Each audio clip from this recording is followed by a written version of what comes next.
અમદાવાદમાં બે અલગ અલગ હિટ એન્ડ રનની ઘટના સામે આવી છે। એક ઘટનામાં એક વ્યક્તિનું મોત તો બીજી ઘટનામાં માતા પુત્ર ગંભીર ઇજાગ્રસ્ત થયા હતા। બંને ઘટનામાં પૂરપાટ ઝડપે આવતી કારે ટક્કર મારી હતી। છેલ્લા 4 દિવસમાં બે અલગ અલગ હિટ એન્ડ રનની ઘટનાઓ બની છે। શહેરના બોપલ વિસ્તાર તેમજ સોલા ભાગવત વિસ્તારમાં હિટ એન્ડ રનની ઘટનામાં એક વ્યક્તિનું મોત નીપજ્યું છે, જ્યારે અન્ય ઘટનામાં માતા પુત્ર ઇજાગ્રસ્ત થયા છે। જોકે બંને ઘટનામાં પૂરપાટ ઝડપે આવતી કાર દ્વારા અકસ્માત સર્જી કાર ચાલક ફરાર થઈ ગયો હતો।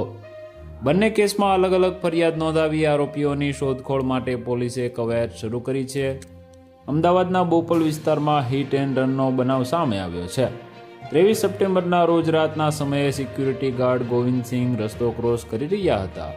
તે દરમિયાન પૂર ઝડપે આવેલી મર્સિડીઝ કારના ચાલકે તેઓને અડફેટે લીધા હતા, જે બાદ કાર ચાલક કાર લઈને ફરાર થઈ ગયો હતો અને તેઓને હોસ્પિટલ લઈ જતા તબીબે મૃત જાહેર કર્યા હતા।